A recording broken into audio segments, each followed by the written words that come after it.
So big welcome to our channel target achieve by Brajesh. तो स्वागत है आप सभी का पुनः फिर एक बार आपके अपने channel target achieve by Brajesh पर। तो आज हम आप लोगों के लिए फिर एक नया टॉपिक लेकर उपस्थित है आपके अपने channel target achieve by Brajesh पर।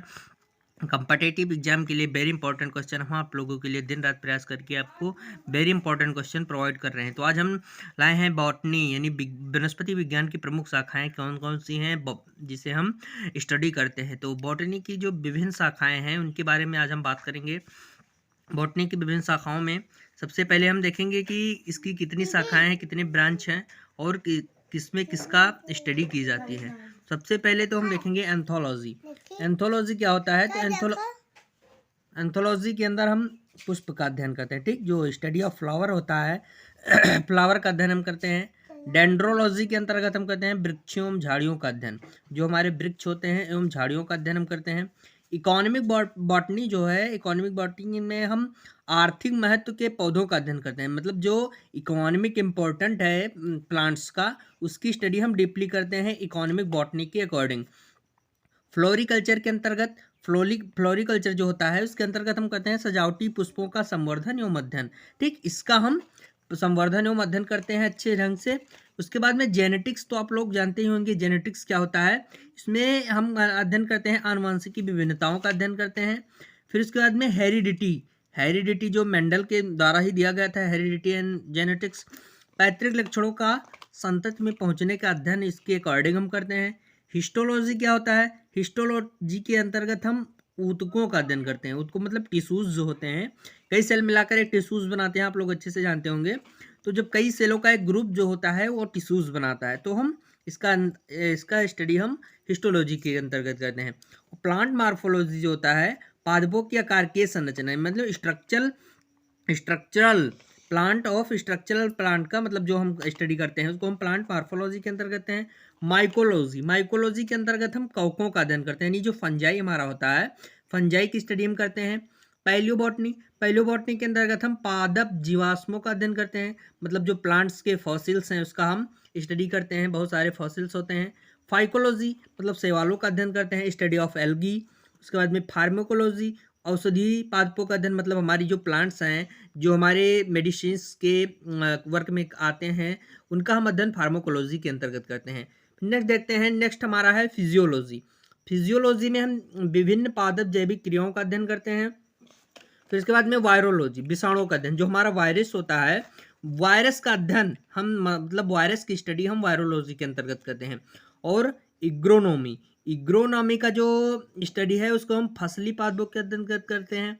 हॉर्टिकल्चर, बहुत लोगों ने हॉर्टिकल्चर का नाम सुना होगा, कंफ्यूज होंगे, तो आज आप जान लीजिए कि फल सब्जियों तथा उद्यान पादपों का संवर्धन व अध्ययन इन हॉर्टिकल्चर के अकॉर्डिंग किया जाता है। टिश्यूज कल्चर, कृत्रिम विधि से ऊतकों का संवर्धन, ठीक।